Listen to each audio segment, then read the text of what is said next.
अस्सलाम वालेकुम dear students. आज के लेक्चर में आपको खुश आमदीद कहते हैं। अच्छा, इससे पहले हम काफ़ी सारी चीज़ें हम लोगों ने थ्योरेटिकली डिस्कस की। आज हम मार्केट इक्विलिब्रियम को डिस्कस कर रहे हैं मैथमेटिकली। हमने कहा चलें ज़रा मैथ का तड़का भी लगाया जाए बीच में।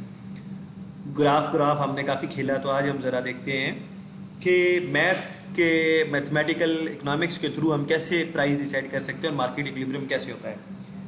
तो बेसिकली जो एक और चीज़ आपको यहाँ पे क्लियर होनी चाहिए, जो वो ये है कि प्राइस कौन डिसाइड करता है।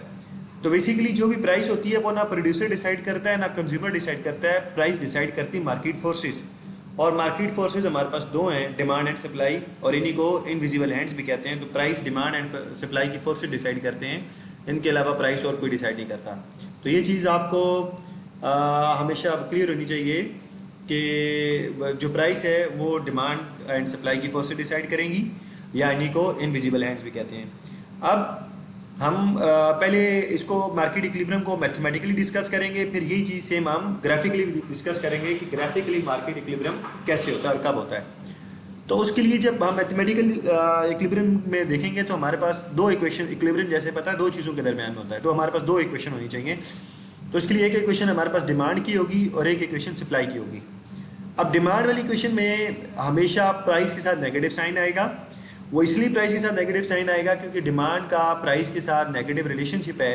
तो इसलिए जिसमें इक्वेशन में प्राइस के साथ नेगेटिव लिखा हुआ होगा तो आपने समझ आना है कि वो अब डिमांड की इक्वेशन है।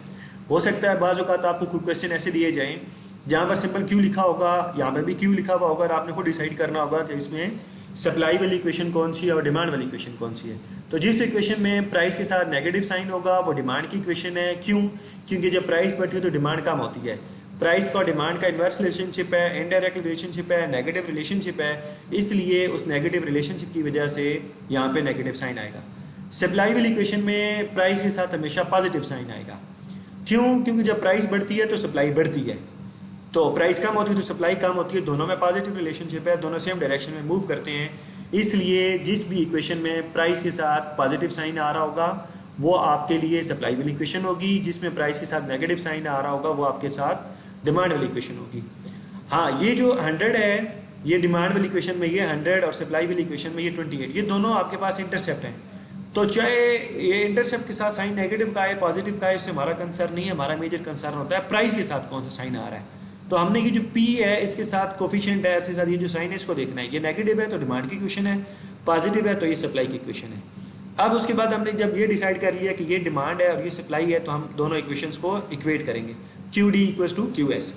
क्वांटिटी डिमांड की जगह पे हम लोगों ने क्वांटिटी डिमांड की इक्वेशन लिख दी, क्वांटिटी सप्लाई की जगह पर ये क्वांटिटी सप्लाई की इक्वेशन लिख दी। इसके बाद हमने दोनों को इक्वेट किया। इक्वेट करने के बाद हमने क्या किया कि जो कांस्टेंट थे वो एक तरफ ले गए, यानी कि 28 को हम इक्वल के दूसरी तरफ ले गए, तो 100 माइनस 28 किया तो 72 रह गया।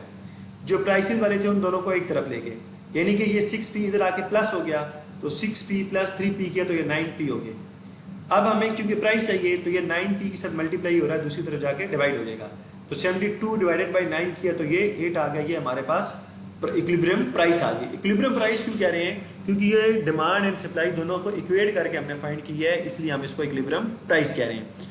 अब हमने इसी प्राइस को डिमांड एंड सप्लाई वाली इक्वेशन में पुट करना है, और डिमांड एंड सप्लाई दोनों की वैल्यू सेम आनी चाहिए, तभी इक्विलिब्रियम होगा। अगर डिमांड एंड सप्लाई की वैल्यू सेम नहीं आती तो इसका मतलब आपने कहीं कैलकुलेशन में मिस्टेक की है, इसका मतलब इक्विलिब्रियम नहीं है। तो अब हम देखते हैं इसको, जब प्राइस को क्वांटिटी डिमांड वाली इक्वेशन में और सप्लाई वाली पुट में डालते हैं तो क्या उससे हमारे पास वैल्यू सेम आती है। ये देखें हमारे पास डिमांड की इक्वेशन है 100 माइनस 6P, P की जगह पे हमने प्राइस को पुट किया, 6 को 8 से मल्टीप्लाई किया, 48, 100 माइनस 48 किया तो ये 52 हो गया। इसी तरह ये हमारे पास सप्लाई की इक्वेशन है। सप्लाई वाली इक्वेशन में भी ये P की जगह पर हमने P को पुट किया, फिर इससे मल्टीप्लाई किया तो 24 हो गया, तो 28 प्लस 24 किया तो ये हमारे पास 52 हो गया। तो डिमांड भी 52 हुआ और सप्लाई भी 52 हुआ। इसका मतलब जो हमने प्राइस फाइंड की थी वो ठीक है, क्योंकि उस प्राइस से हमारे पास मार्केट के अंदर इक्विलिब्रियम आ गया है और इसके ऊपर हमारे पास डिमांड एंड सप्लाई दोनों इक्वेट हैं।